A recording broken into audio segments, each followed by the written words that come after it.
Hello, my friends. Good morning. Joe here again. We are talking today about agriculture.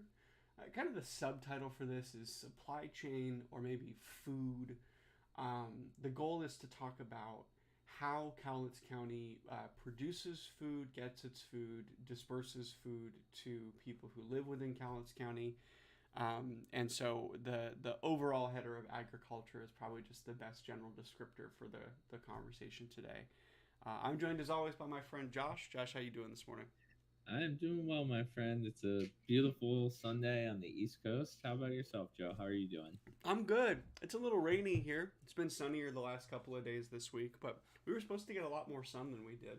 Um, yeah, it's been a little unpredictable. I feel like the last couple of maybe even the last like year, weather feels like it's kind of All moved over the around in place. a nutty way. But Yeah, absolutely. yeah, Actually, not to take us too off track, the northwest and northeast is very, very funny that way. Where if you don't like the weather, just wait a few minutes and it'll change, right? So, yeah. It's funny because I had heard that when we first moved up this way. I came up here when I was in seventh grade, and I remember a guy who was like showing this around town said he said weather people in the Pacific Northwest have the easiest job in the world. They don't even have to be right, you know. yeah, I don't know how much truth there is to that. Weather prediction is incredibly challenging on its own. It's a very complex interconnection of systems, but yeah. anyways, I kind of want to be able to know if I need to like wear a jacket or but mostly to tell the weather lately I just look outside. So Absolutely, absolutely. Well, with that, Joe, let's start with what we're actually going to be discussing today. Title, like you said, agriculture and food. So why don't you break that down a little bit for us? sure. So we're going to be talking mostly about food. The way that Cowlitz County produces food, what we do. We're going to be going through the government's role in food and the food supply chain. And I'm speaking here mostly about the county administration and the role of county commissioners in that. And then I want to spend some time talking about different programs we have to support agriculture in this area and round out with discussing some nonprofit efforts to make sure that the community has enough food. I think that's a brief summary, and then we'll get into details with some specific elements here. Yeah, absolutely. And anytime we're talking about food and various subjects come up, and one that I just want to kind of have you define for folks because I think it might come up throughout is food insecurity. So can you talk to us a little bit more about that? Sure. So food insecurity. Well, it's really lack of food security. So I'll Yeah. give two definitions here. The UN defines food security as a state in which, quote, all people at all times have physical, social, and economic access to sufficient, safe, and nutritious food that meets their food preferences and dietary needs for an active and healthy lifestyle. That is a very long, wordy definition with a lot of words that I think we need to dig into. So I'll give the USDA's definition as well. Food security means access by all people at all times to enough food for an active, healthy life.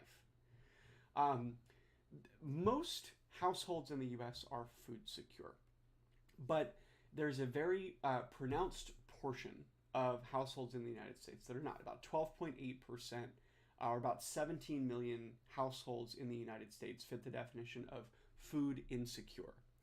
What Mm. that generally means is that at least 1 month out of the year, that household did not have enough food because they did not have enough resources. Now, Mm. I think the definition of active, healthy lifestyle, which is the other part of that USDA definition, is also a little bit subjective. I don't think that the questions they ask people to determine if they're food insecure really say, "Do you have enough for an active, healthy lifestyle?" Most of the questions they ask are really just about, "Do you have enough food?" So I'll give some numbers here as well. Um, People whose households were deemed food insecure, uh, over 90% said at some point during the year we were worried food would run out. Over 80% said at some point in the year, food we bought didn't last as long as we thought it would. About 80% said we couldn't afford a balanced meal.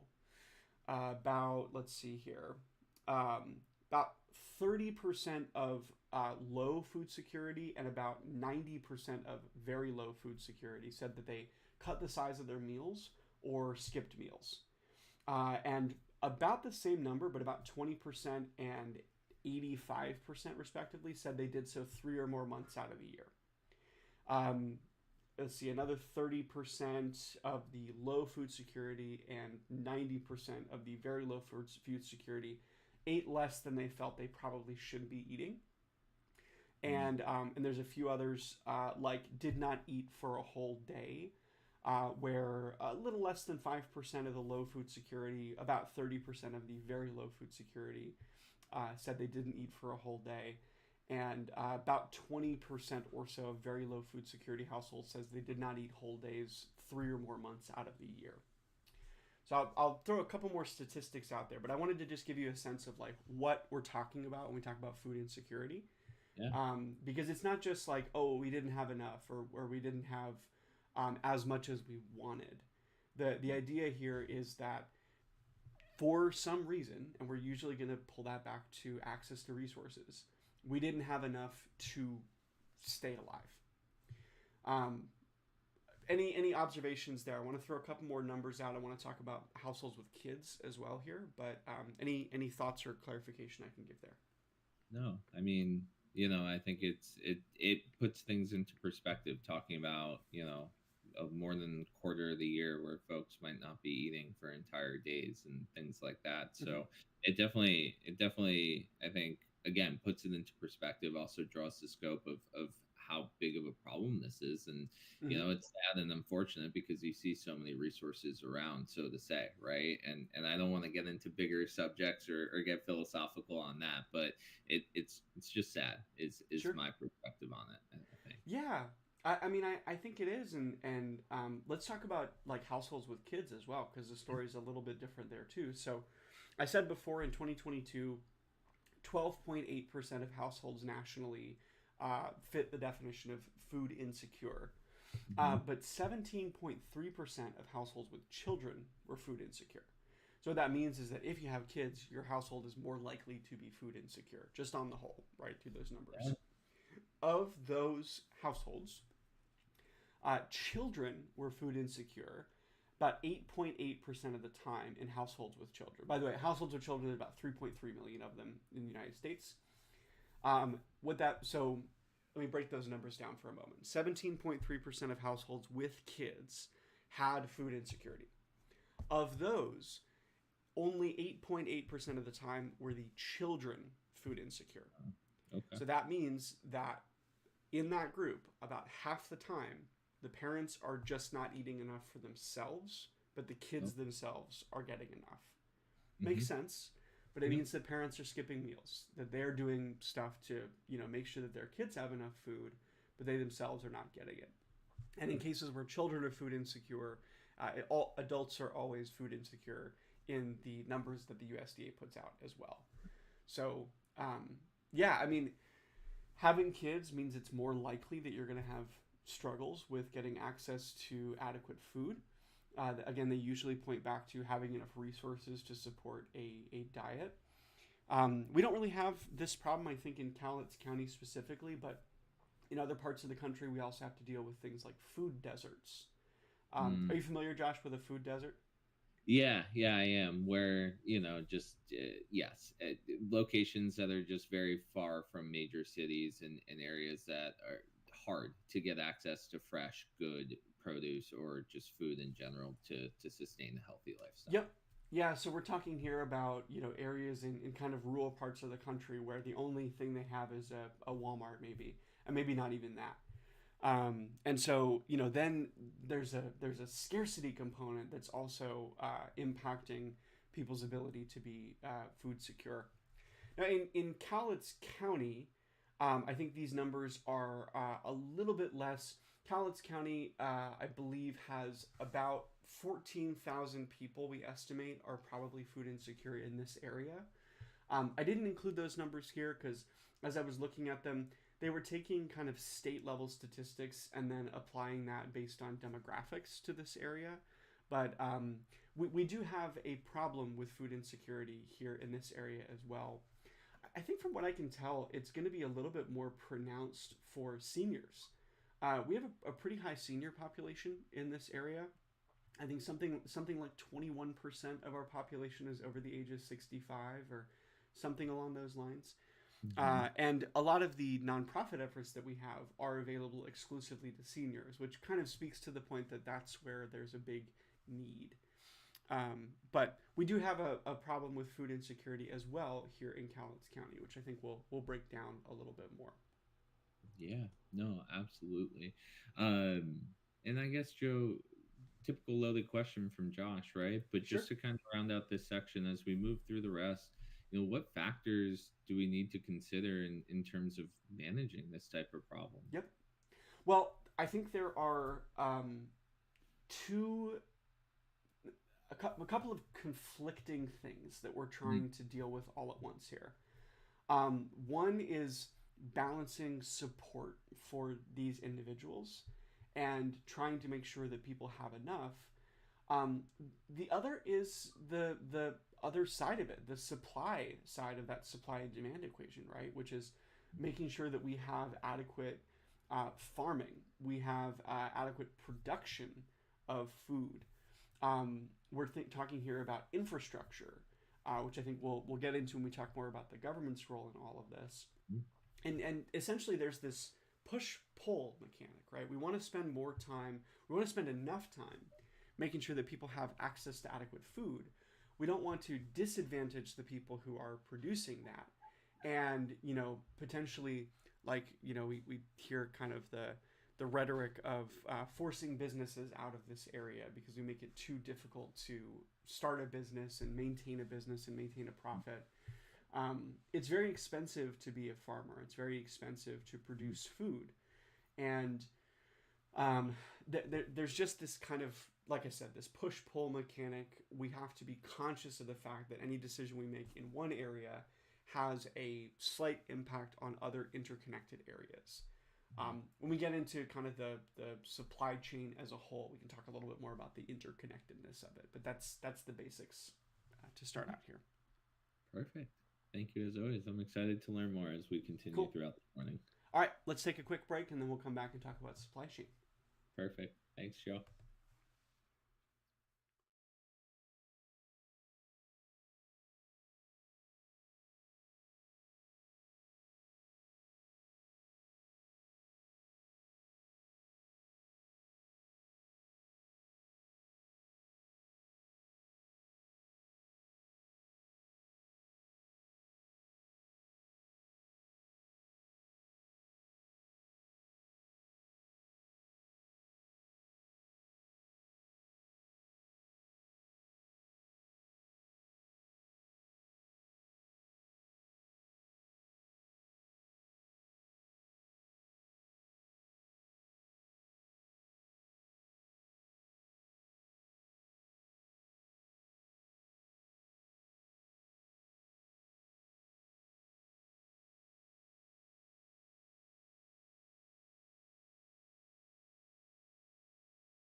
Okay, let's talk about supply chain, Josh.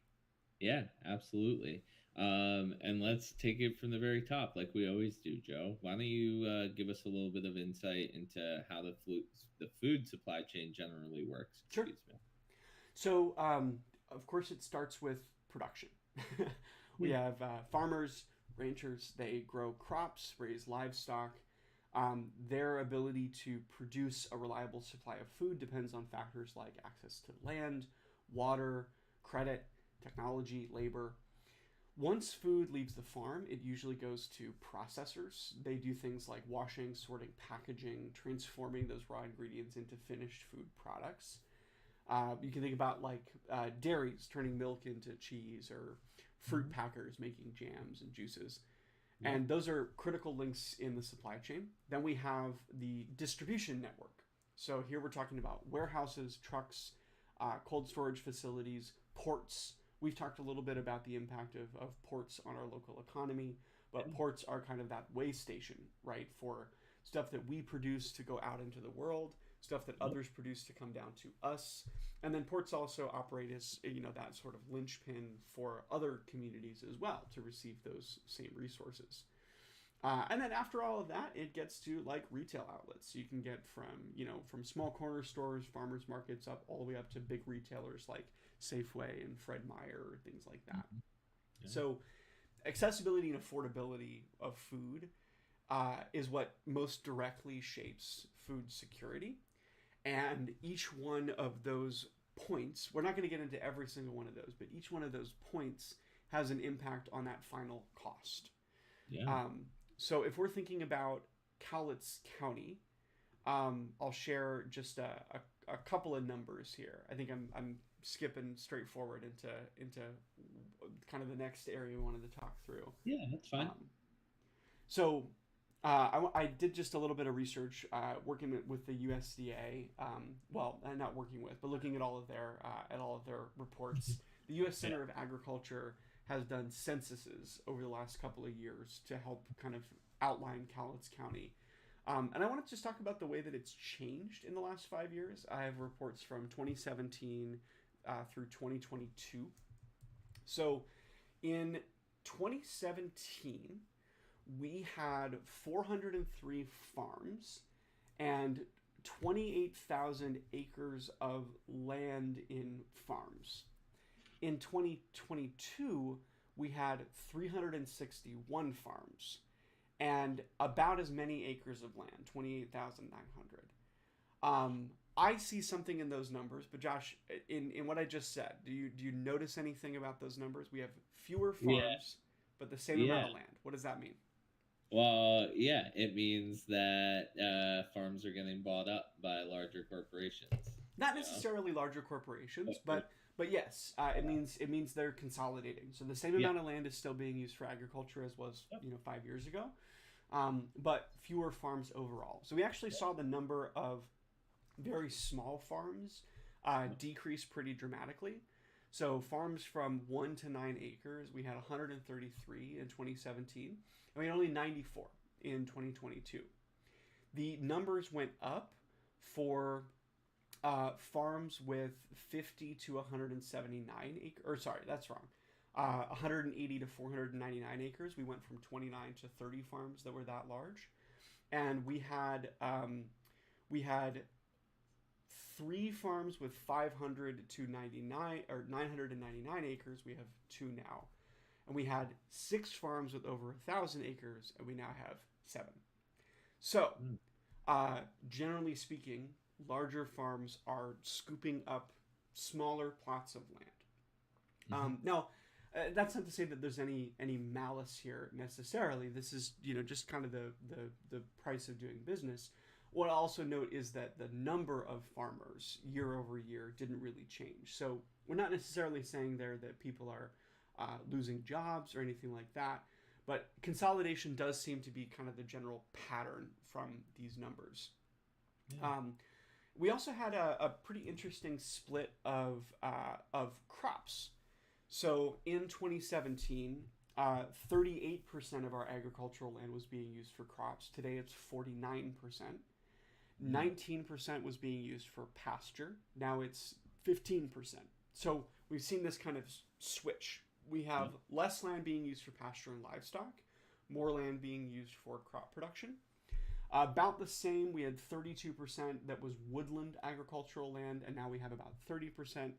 And then we had 11% being used for some other purpose, and now it's about 5%, which means, some of that, some other stuff came into either cropland, pasture, or woodland. But it seems like the huge shift in the last 5 years is towards cropland.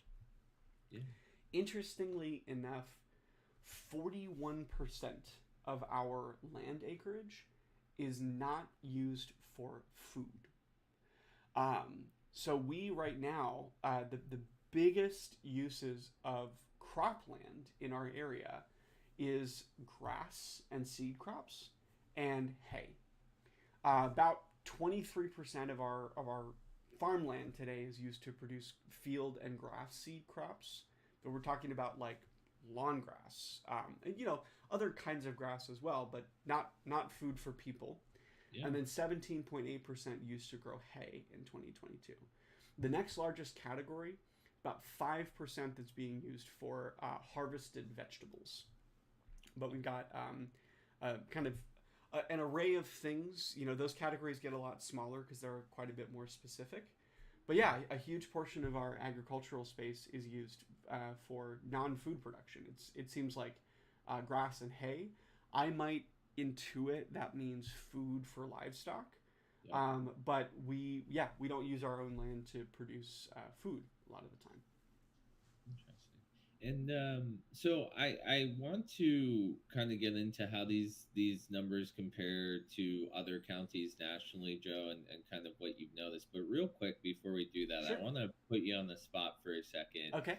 Maybe it's a silly question, but like what constitutes a farm, and to your knowledge, does that vary from county to county, state to state? Like if I have a garden in my backyard and I grow some carrots and bring them to a farmer's market, is that technically a farm, or do you have information on that? It's just a weird question I have. Yeah, good question. So home gardens would not count as farms in this case. Okay. You have to have your land assessed and I think defined as a farm for it to count that way. As far as I know, it is something that is land that needs to be used consistently for profit.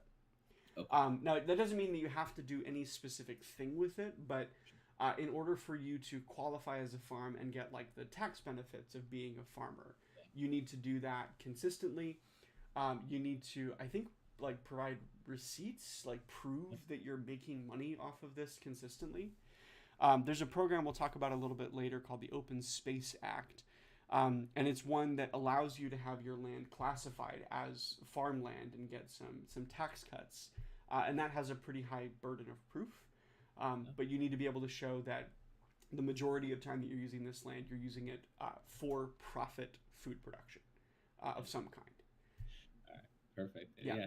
As always, you are super knowledgeable. So thank you for entertaining me there, sir. Sure. All right, but let's get back to some of the numbers and stats that you were throwing out. And like I said, to begin with, how does Cowlitz County compare to other counties nationally, and what else have you kind of noticed as you've dug into these numbers during your research? Yeah, so there are 3,078 counties in the United States that produce agricultural products. Of those, Cowlitz County, in terms of the volume, and I think here in dollars we're talking, Cowlitz County ranks about 2,200. So we're kind of on the low end of food production compared to the kind of national counties that are out there. Sure. The other thing that I like kind of noticed in looking through all of this, we have a number of small farms that do very specific things. So there's this little character in the census reports. It's like a D in parentheses. And it essentially means we're not going to share these numbers with you because in order for us to share these numbers with you, we'd have to expose information about a single farm. So meaning there's no other farm that does this kind of thing. And if we gave you this number, it'd be about the one farm that does. That shows up a little bit more than I expected. The amount of land that is dedicated to non-food production is really interesting to me. But overall, Cowlitz County really doesn't produce a lot of food in general. Um, we are a county that seems to rely a lot more on imports of food than we do our own production of it. Now that I think kind of lines up with we've talked before about stories of like the development of Cowlitz County and the assessment of like Vandercook when he came in and said, yeah, most of this land's not going to be useful for us after we've cut out all the trees. Cowlitz County doesn't have a lot of space that we could be using for food production. But what was very interesting to me is that of the space we do have, not a lot of it is dedicated to producing, edible products. It's a lot more about like I said, like feed grass and hay. Um, Another thing that stuck out to me, and this might just be surprising to people who live here, we don't have a lot of Christmas tree farms, at least compared to the whole. We have a few Christmas tree farms in this area, and I think in the minds of folks, that's like a major part that we produce. But I think the U.S. Census in 2022 said there were only about 16 acres being used for Christmas tree farms, which is not a lot in comparison to the 28,000 or so acres that we have available to us for agriculture. But anyways, those are just a couple of things I wanted to throw out. Any thoughts or questions there, Josh? No thoughts. I think that makes a lot of sense. Sure. I mean, well, obviously, I get where it goes, right? I think if counties can produce more food themselves, right? It obviously offsets costs. Importing things is more expensive than being able to subsidize with food that you're growing right in your backyard. So I understand the importance of that, and maybe even trying to figure out ways to increase food production directly in Cowlitz County. So I guess I take that back. Those are my thoughts on that section. Sure. But yeah, I guess as we kind of round out this section, Joe, let's tie it back to the county commissioners, right? What areas do county commissioners manage as it relates to agriculture in the county? So county commissioners can influence the food supply chain in a couple of ways. First is zoning and land use policies. So that impacts where and how agricultural production, processing, retail activity can take place. They also, we've talked so much about this over the last couple of months, but they also have a heavy hand in investing in local infrastructure. So in order for you to get food out, you need to have a way to access it, right? The closer that we can draw a line between the producers of the food and the consumers of that food, the cheaper it gets for everybody. And so making sure that we have good, rural roads that go out to farmland, make it very easy for trucks to get in and out. That's one area that the commissioners have a pretty heavy hand in. And, kind of subsequent to that, the Public Works Department that's managing those roads. They also have a hand in economic development programs. We talked about that a couple of weeks ago, things like the Economic Development Council that can provide support for local, I like this phrase, food entrepreneurs, and attract folks that produce food, make it easier for people to kind of break in. Yeah. One note I saw from a few different surveys that were produced about Cowlitz County, and this is maybe 8 years ago, but older farmers were a little worried about not being able to pass along their existing farms to new people. And so the challenge there is that you have people who have been in farming for decades, but with nobody to give that work over to, you kind of have two choices. You can shut down or you can sell. And as we saw from those numbers a little bit earlier, that seems to be a little bit more of the direction that we're going with, at least those smaller farms. The last one I think that's important here for the county commissioners part of it is like emergency planning. So we're making sure that when there are emergencies, especially when people are going to be short on food, we want to do things like pre-identify processing sites, setting up emergency food distribution centers. A lot of that I think would be in collaboration with the Department of Emergency Management.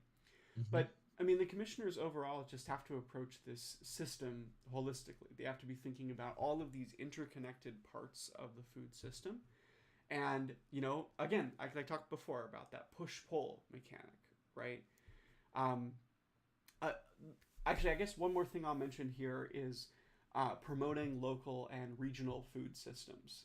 Sure. So, if we spend time in promotion for the local side of that food production, and we spend time advocating for them, again, we can shorten that supply chain. We can make it a little bit less expensive to purchase food, which helps to deal with that food insecurity. Um, but also, in addition to, we're talking about the production and supply chain part of it, we have our ports. I mentioned this to you a little bit before, but I'll say this again now that we're recording. The port of Kalama is apparently one of the highest import export points of grain and grain products. So things like soybeans, bulk grains, um, and that is 99% of the exports that come through the port of Kalama. And so we are a huge byway for that food supply chain as well. And the county commissioners supporting the ports also help us kind of be an active part of that supply chain. That doesn't necessarily benefit us in the direct sense dealing with food, but of course that means money coming through the port. It means money coming into the county, into of course the city of Kalama as well. So those kinds of things, those are all part of the kind of mental framework for a county commissioner. Lots to think about, but yeah. Anything I can fill in for you there? No, I think you did a great job breaking it down. I think obviously there's a lot of granularity to it, to the infrastructure, to all the other things that you mentioned. So I appreciate the insight there.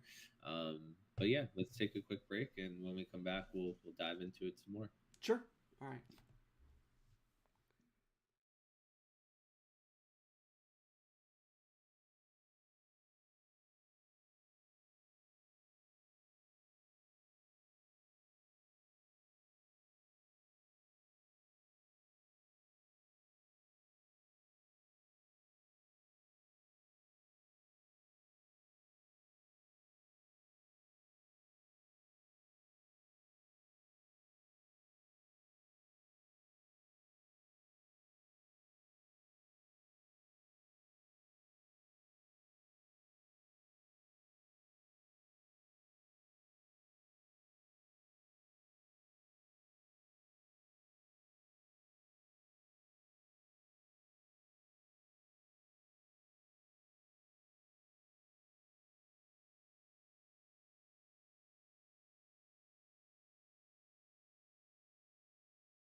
Okay, let's kick into the next topic here.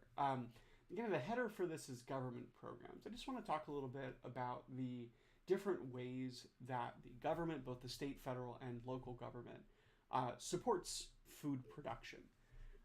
So yeah, let's get into it. Yeah, yeah. And again, from the highest level, Joe, what kinds of programs are available through the government for food producers or to help support food production? Yeah, so one that I thought was particularly interesting, and I have to imagine that people who are doing food production are made aware of programs like this, but I certainly didn't know before starting to do research into this what's available to them. One big one is property tax relief.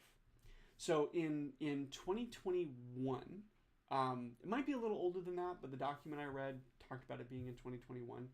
We had something called the Open Space Act.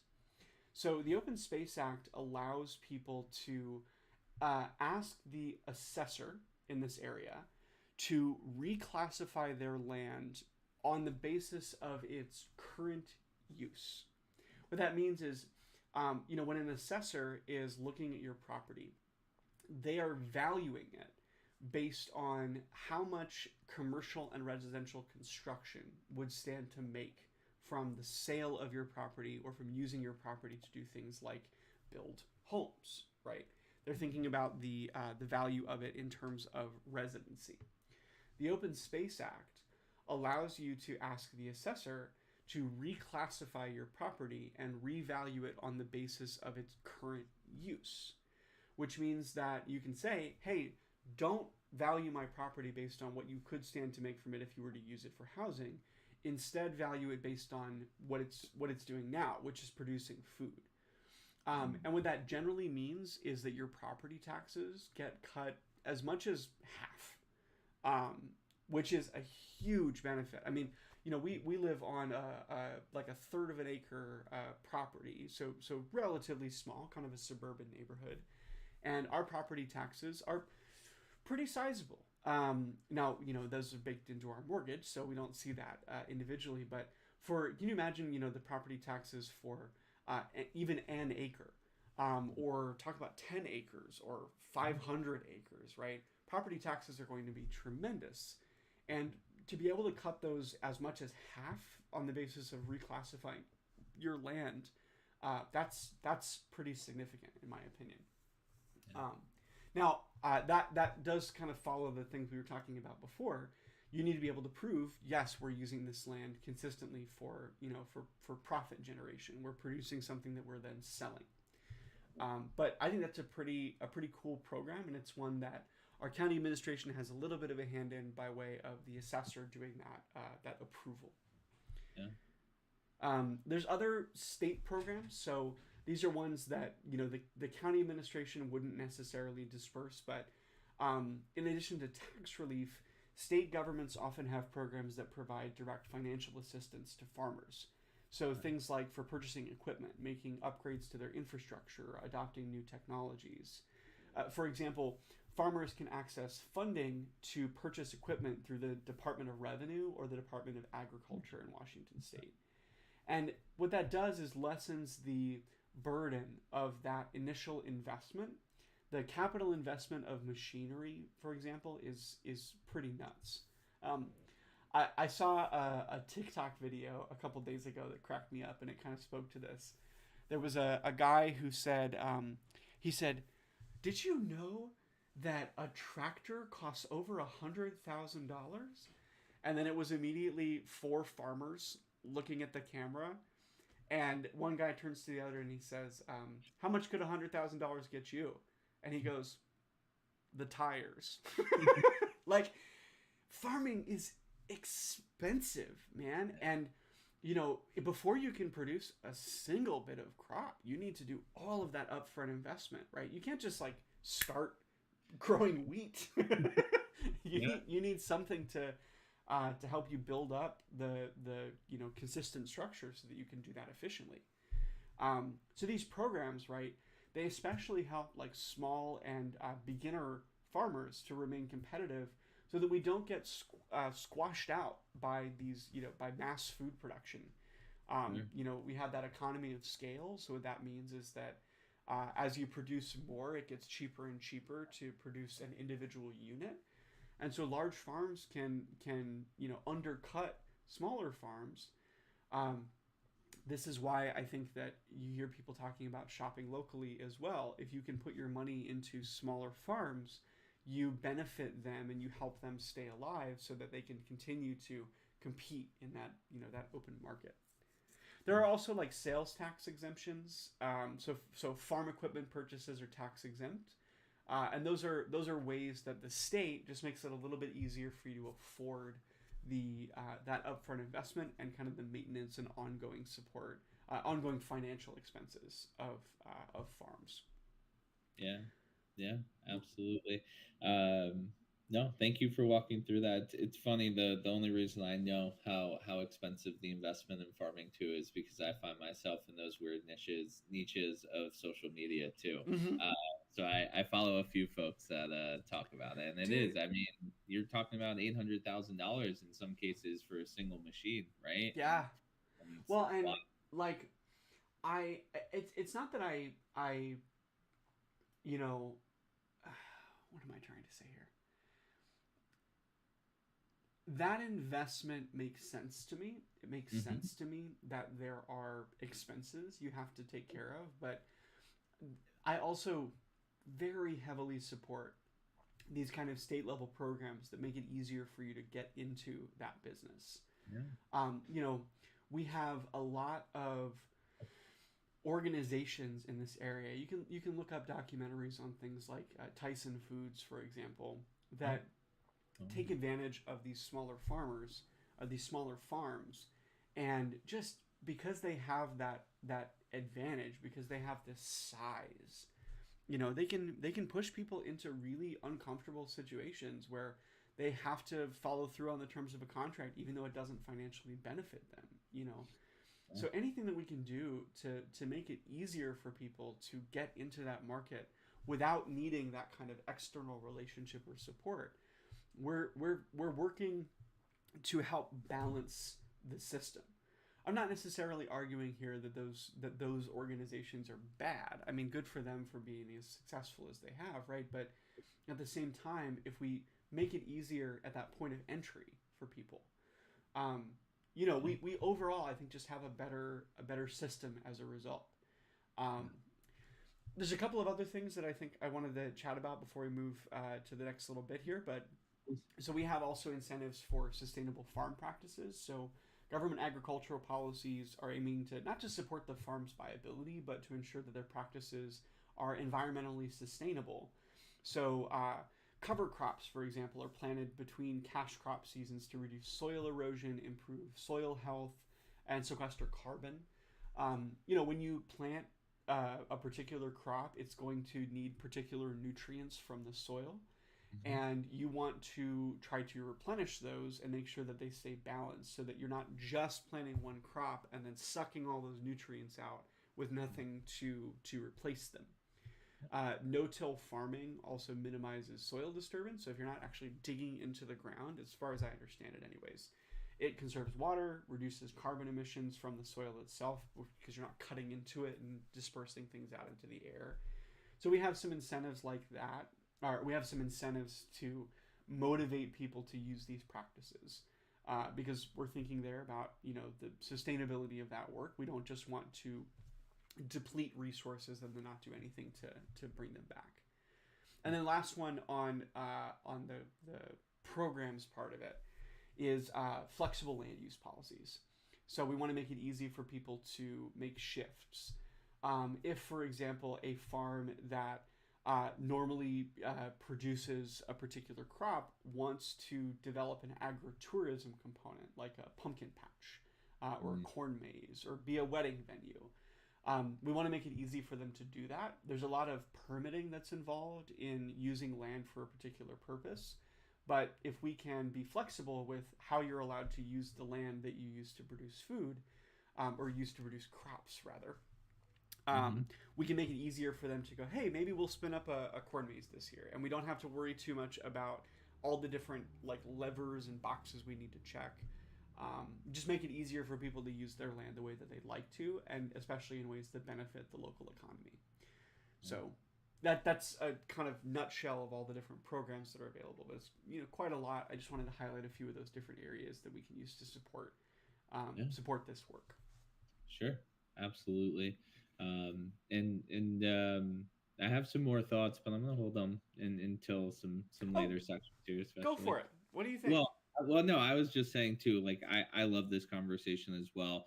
I used to be involved in the culinary arts in the restaurant world, and one of the chefs I used to work with was very involved with it. I mean, you talk about these large corporations, and I'm not trying to cast any bad shade on them either, but just local produce and smaller farms produce better products, right? And that is just true. So it's near and dear to my heart too, and it's what brings me into the next section.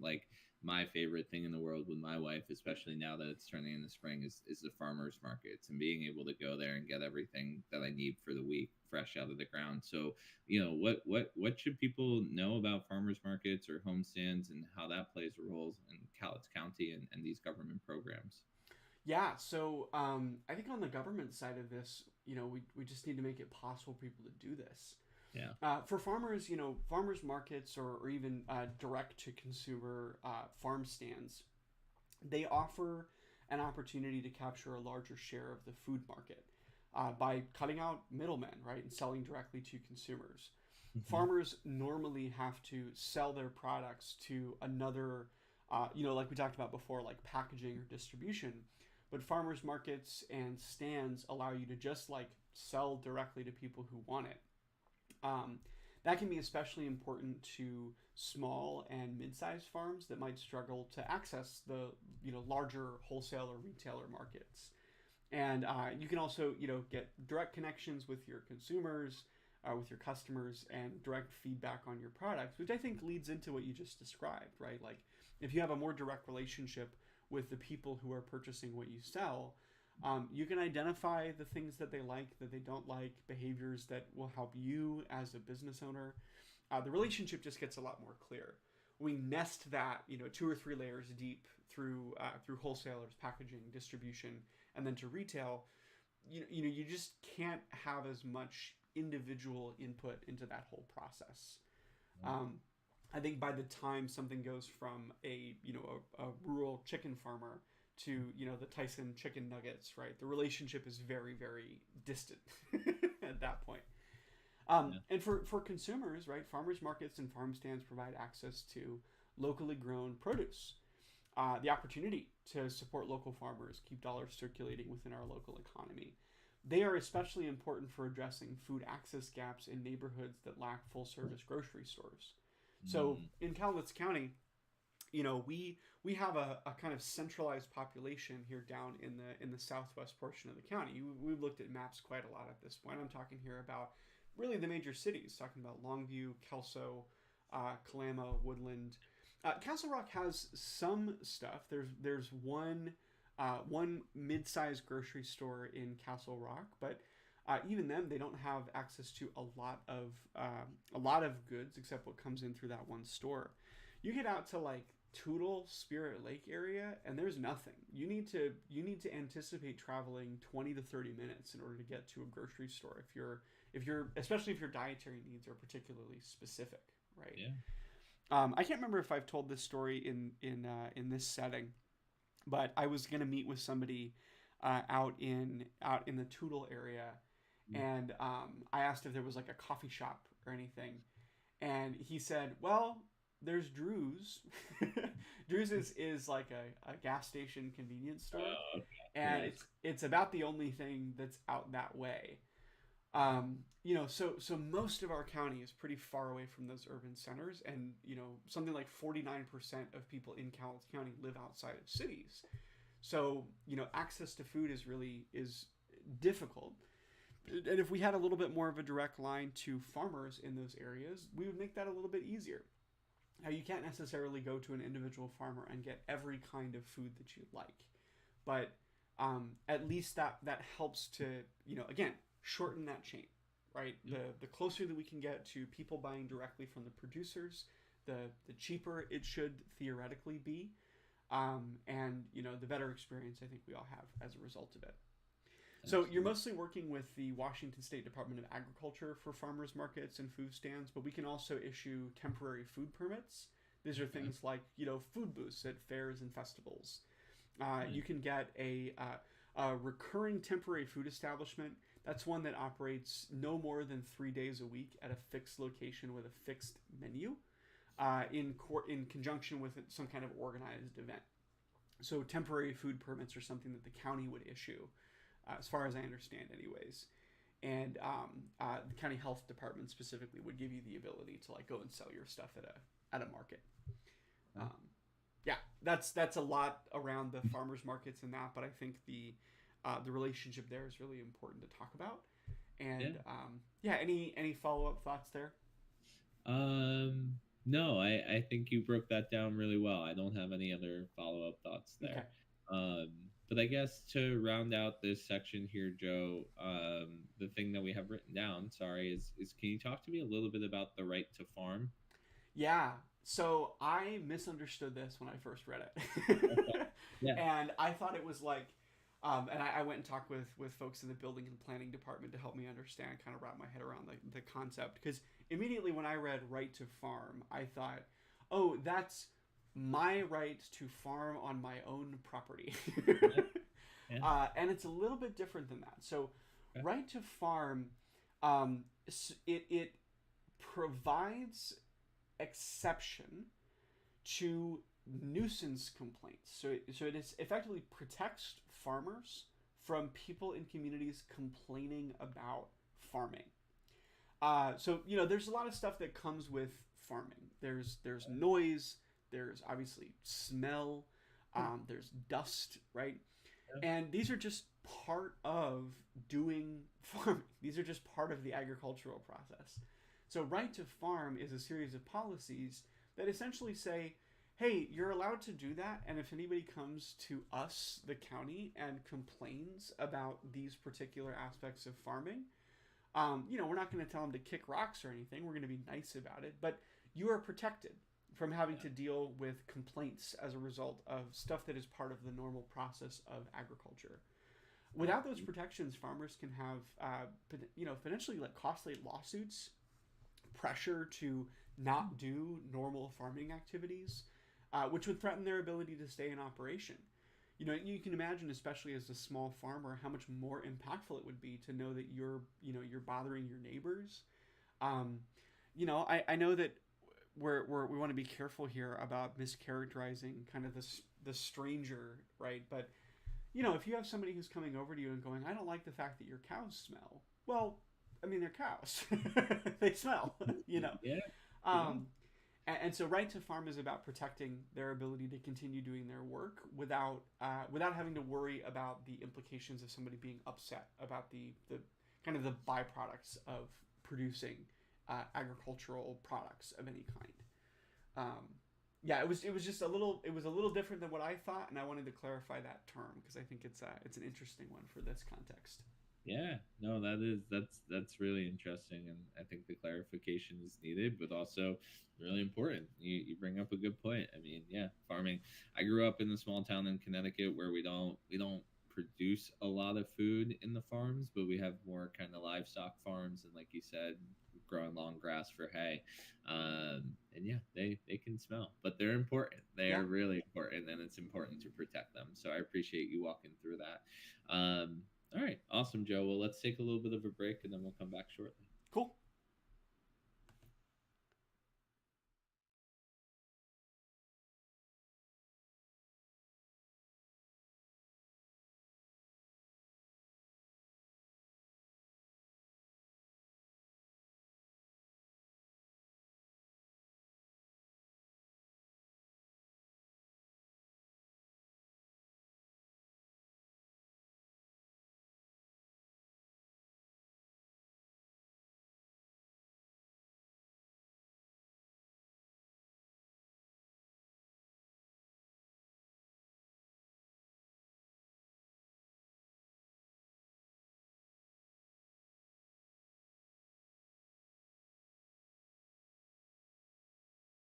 Ready when you are. Okay.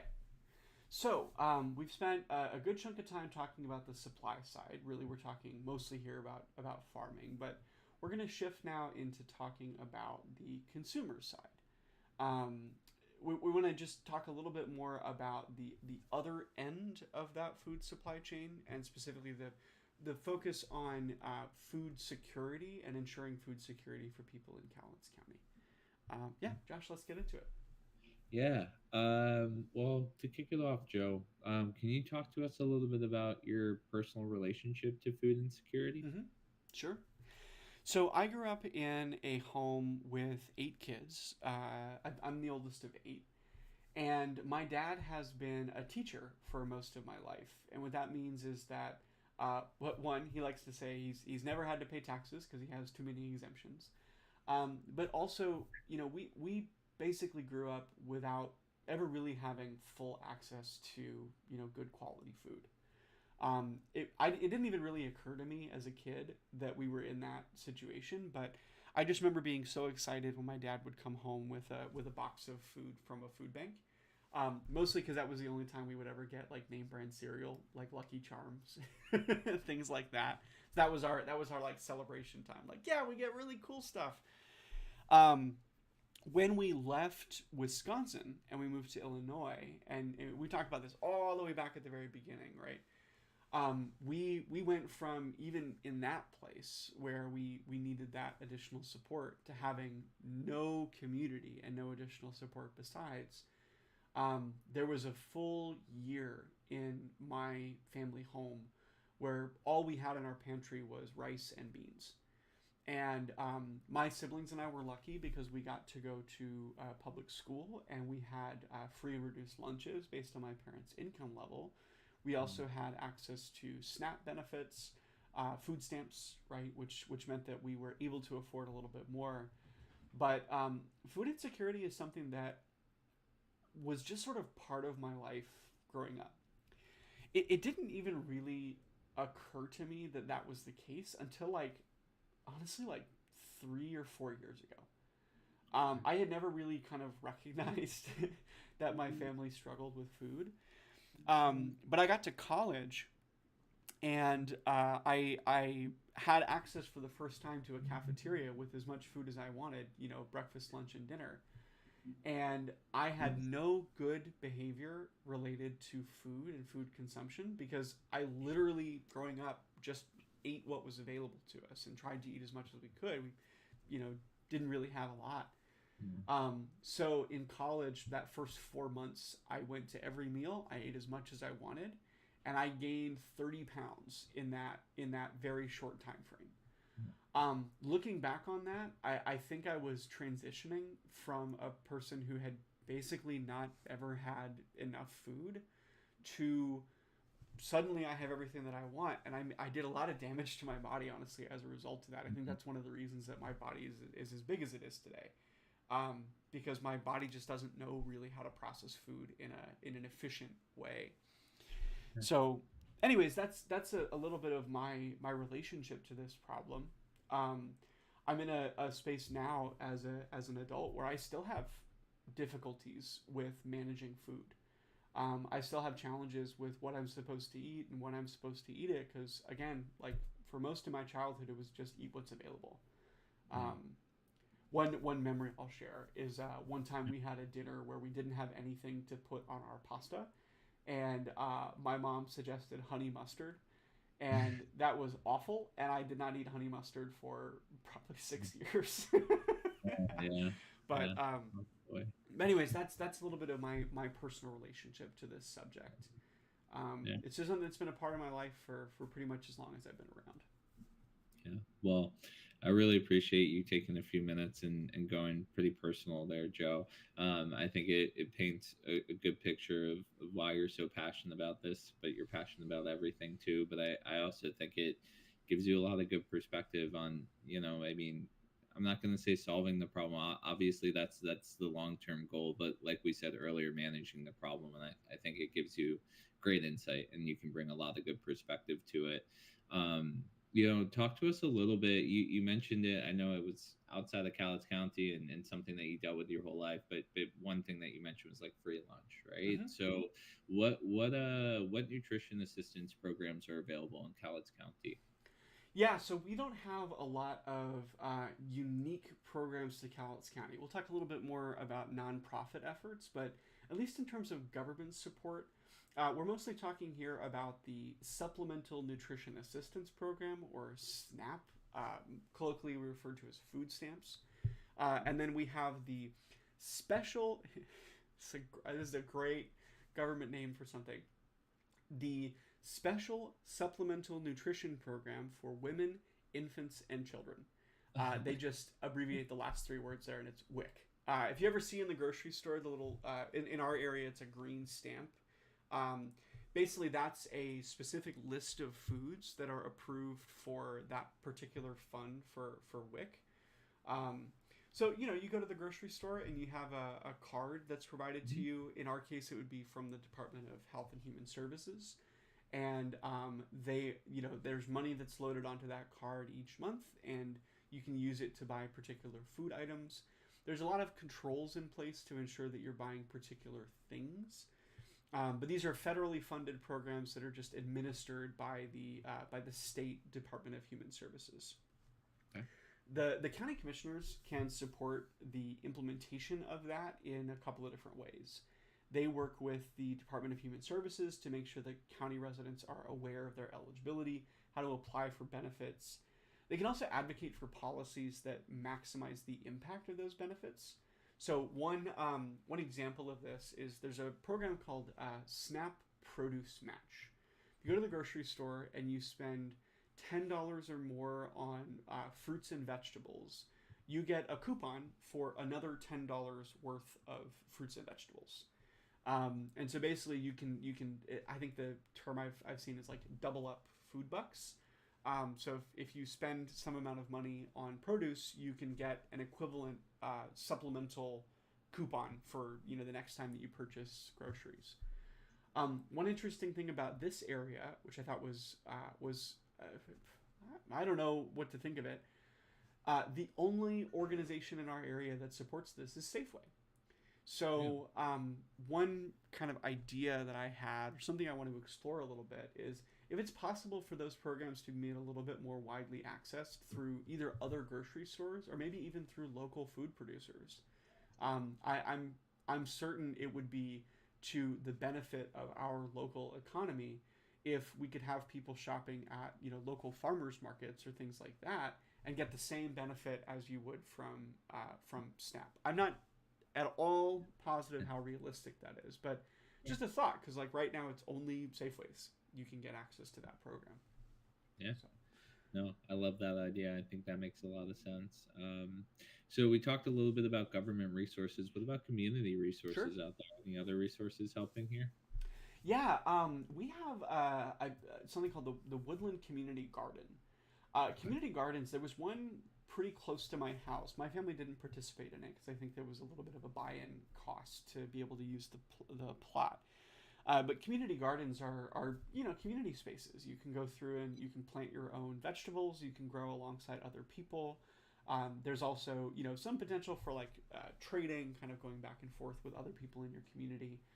One thing that was interesting to me as I was reading through the strategic plan for Cowlitz County is that there is the potential for public lands to be used for community planting. I talked with someone in building and planning about this, and I guess I need to go talk to folks in the parks department.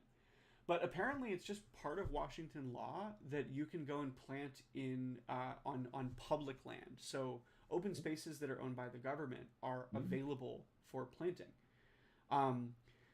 The idea behind talking through this is that we should be doing what we can to make it easier for people to establish gardens. We can provide water access and other infrastructure, or offer potentially even small grants for like tools and supplies. We have a few different avenues to help people become their own food producers, right? And I think that also would help with this problem of food insecurity in our area. Again, if there's more food being produced and if the supply chain is very short, it makes it a little bit easier for people to get what they need, right? So yeah, that's what I had in mind here for community resources anyways. I love that. And I think that's so cool that if there's government land, you can go and openly garden on it, right? Plant on it. I think Now, real quick, for anybody listening, please go ask. Like, don't just go show up at your park and go, I'm going to plant some berries, Josh and Joe said we could. But I think even just seeing that in writing, I was like, what? That's something I'm allowed to do? And, as I'm getting into more kind of government stuff, one of the things I realize is there's a lot of flexibility. I think I've kind of grown up with the impression that, anywhere you go, you're going to bump into some kind of restriction. And I feel like that's generally the perspective a lot of folks in our generation hold. It's like, oh, I don't know if I'm allowed to do that, and I'm probably going to bump into some law I've never heard of before.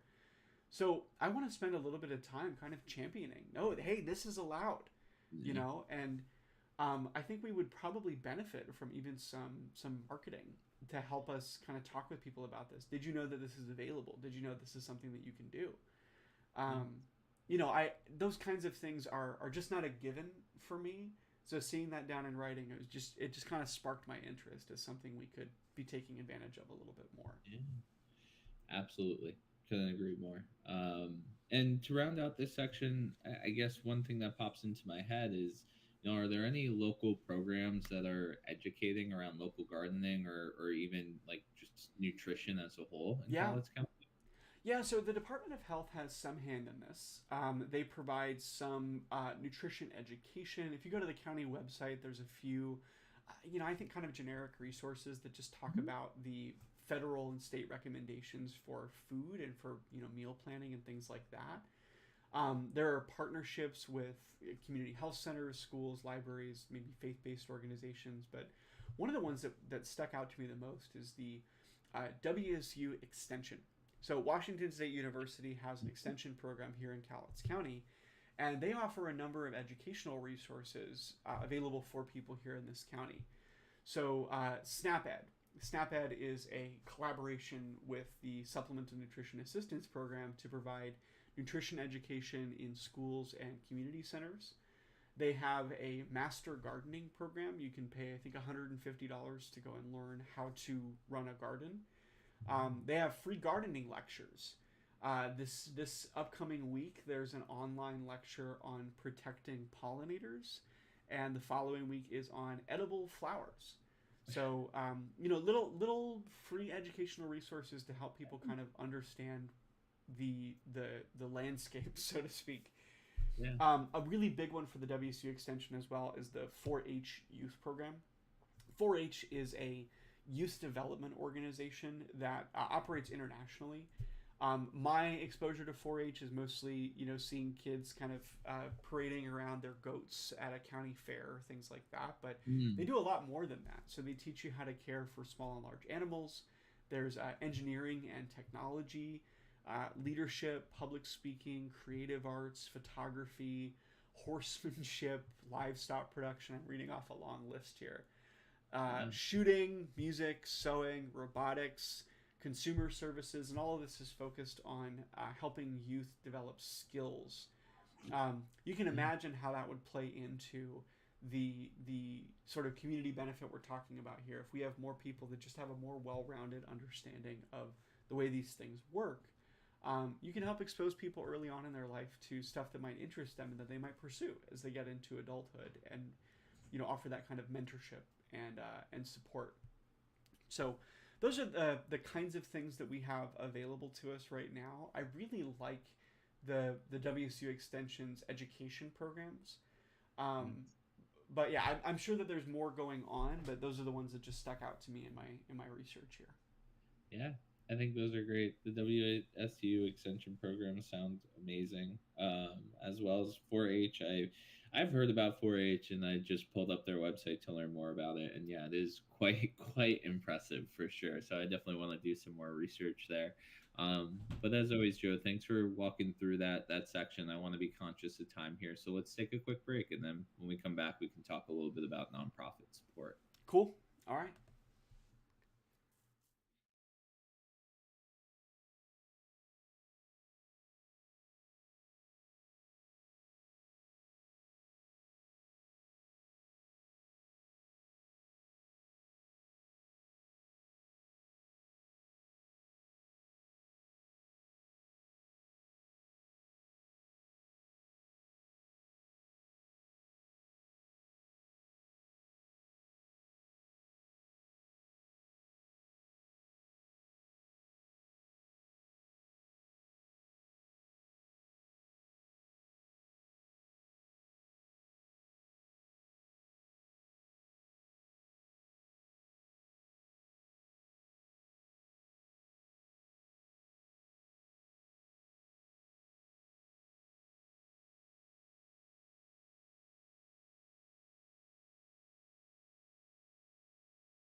Okay.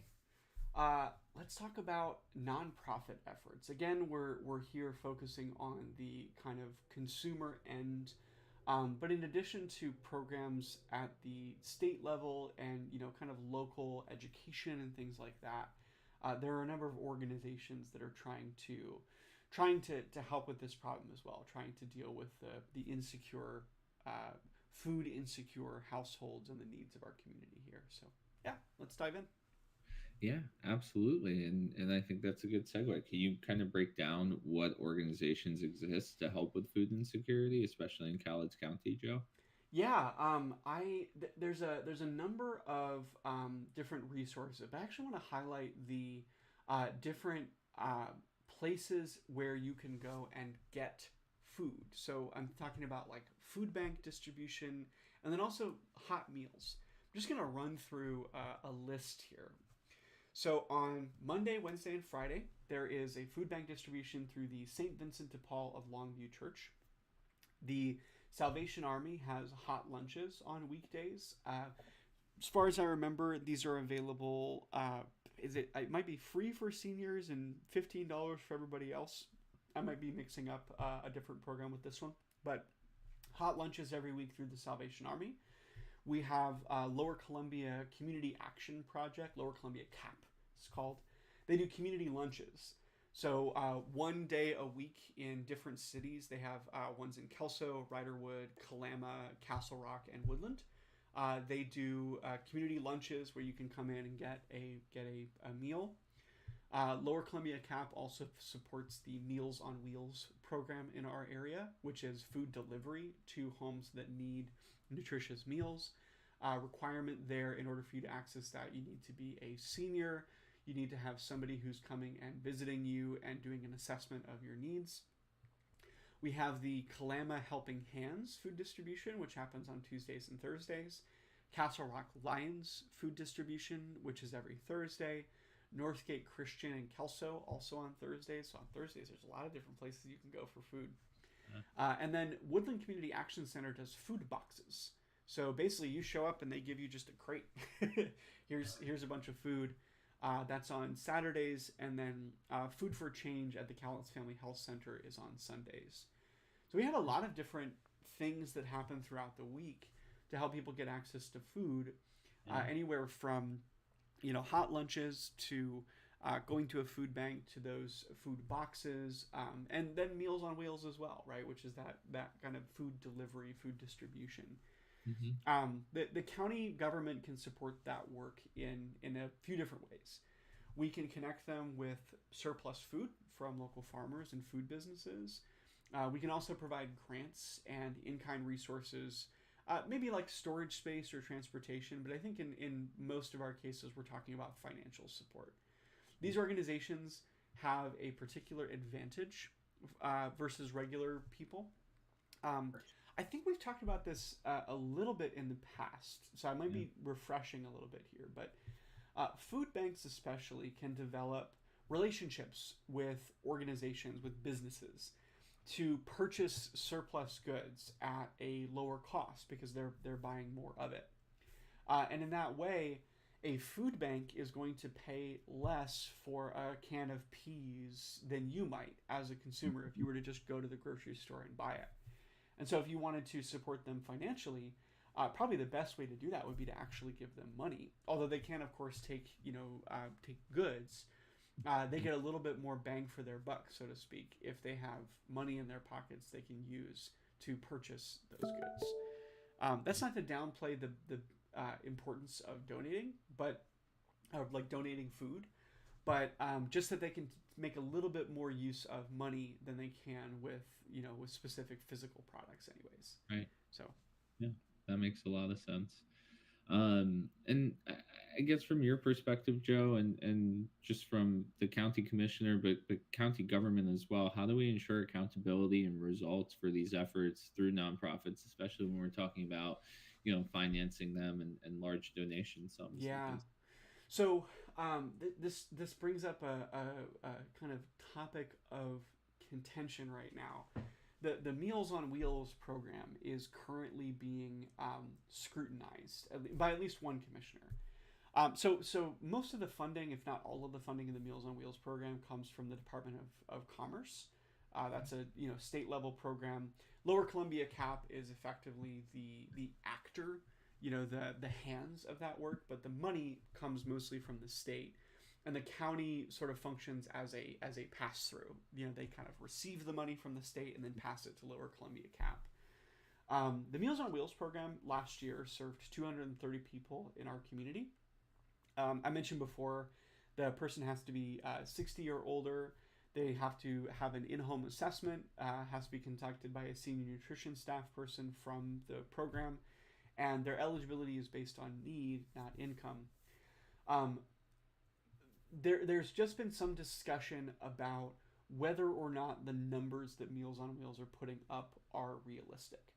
Their per meal cost hovers around $10.50, and that's just been brought into question. Unfortunately, it sounds as though the discrepancies are not able to be reproduced. So it seems like somebody is looking at those numbers and not really able to explain to other people why they have a problem with those numbers. All of this kind of wraps up to, like, how do we ensure accountability? Well, I think it is really important that we maintain transparency of these kinds of nonprofit assistance programs. I don't think there's a lot to be concerned about here. Simply raising the alarm has not really metastasized into anything. The Lower Columbia CAP has been audited every year for the last 19 years, and they've not found any discrepancies in their process as a result of those audits, both by the county and by the Area Agency of Aging and Disabilities for Southwest Washington.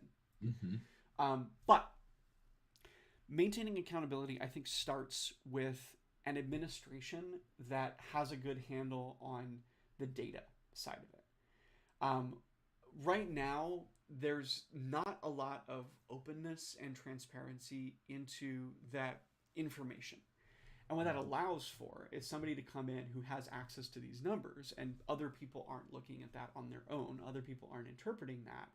And we can kind of just cast doubt, right? There was even some allusion to there was a mistake in at the Washington state level where a Nigerian citizen was able to claim unemployment. And in this whole conversation, it was like, well, I'm sure we didn't mean to give money to that Nigerian guy. It's not related. It's sort of anecdotal. So, we need to make sure that our data infrastructure is strong and that we can go and look at those and we can make sense of them and we can connect those dots, right?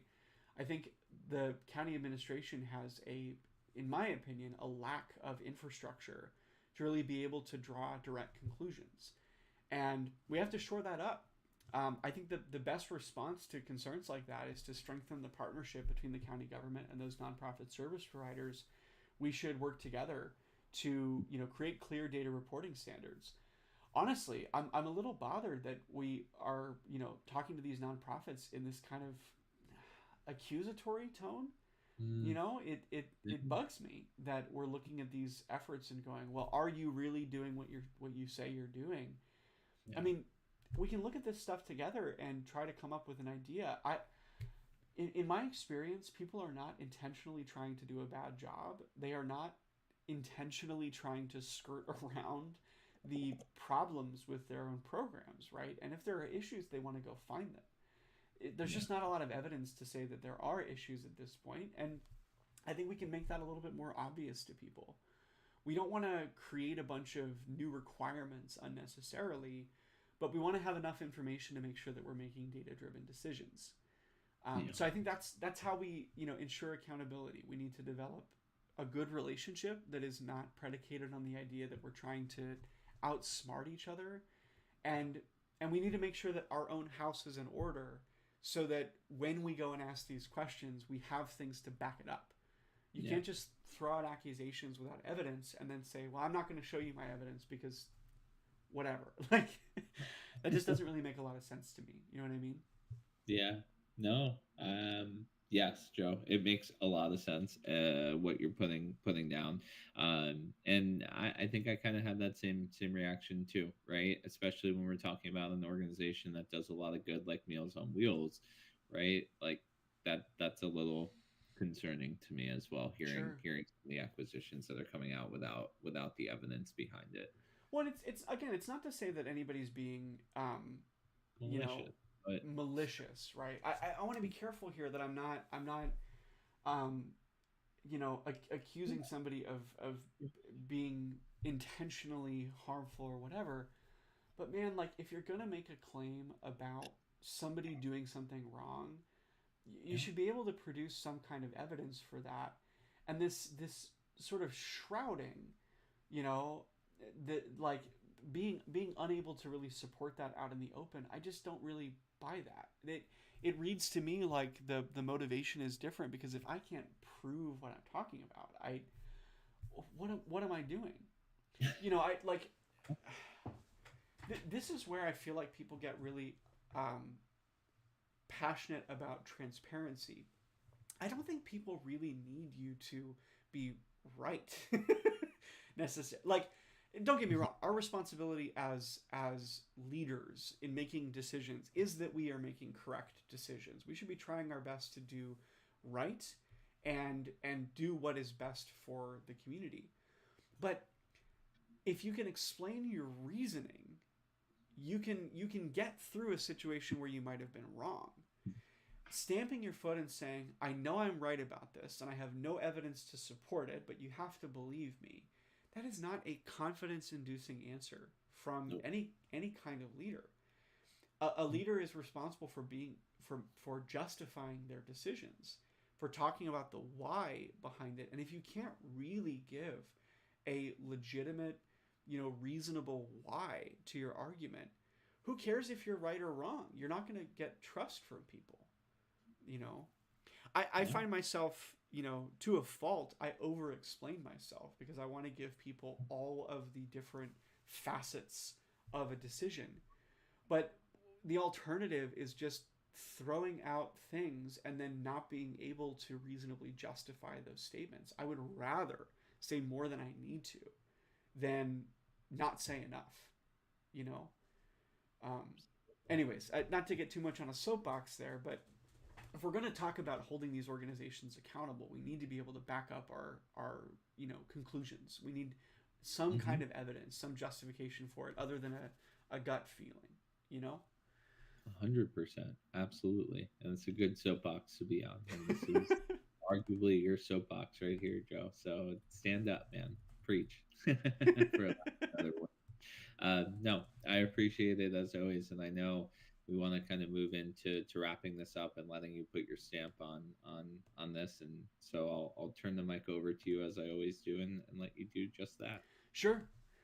So we've talked today about many different ways that the government, particularly the county government, can support a secure, resilient local food system. We've talked about how flexible land use policies, property tax relief, investments in local food infrastructure can support local farms and food businesses. We've also talked about nutrition assistance programs, community gardens, food education initiatives, ensuring that everybody in our community has access to healthy, affordable food. And we've also talked through the importance of supporting nonprofit organizations that are fighting to deal with food insecurity in our area. I think our role as a government is not to control the food system, but we need to enable an environment where these systems can work effectively.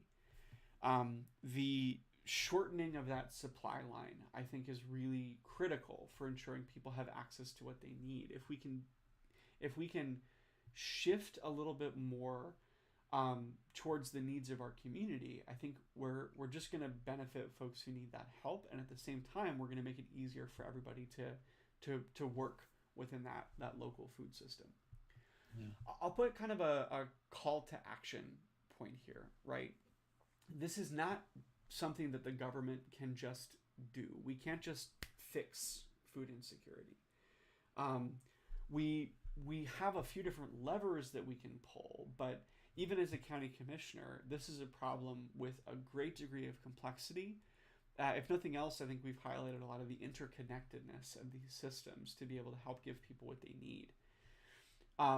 We need community involvement.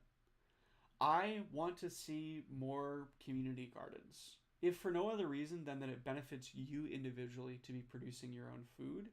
But I think that there's a broader benefit to the community when we are, providing these kinds of resources in these open spaces. I want feedback from citizens. Get involved in shaping food and agriculture in our community. Support your local farms. Support your local farmers.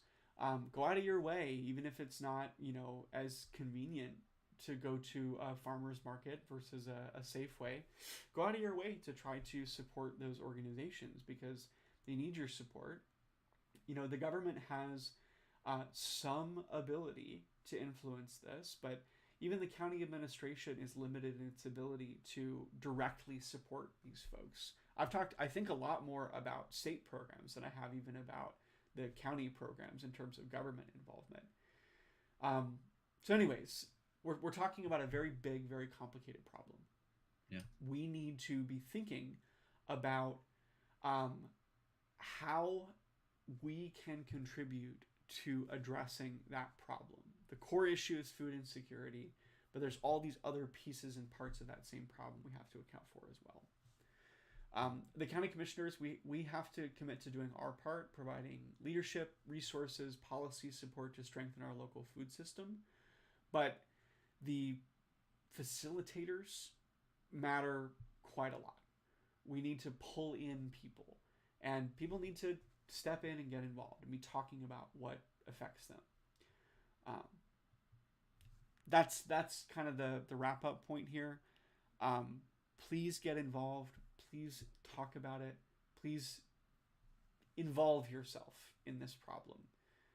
Trying to do it all on our own, trying to not expect the government to do it, but just think about all the limitations that we've got here and recognize that we can't just solve this problem on our own. That's the core of what I wanted to talk through in this kind of recap moment here. Absolutely. Well, thank you as always, Joe. I think that's a perfect way to end it and a perfect recap and a perfect call to action. So, Again, thank you. Thanks, Josh. Appreciate you, buddy.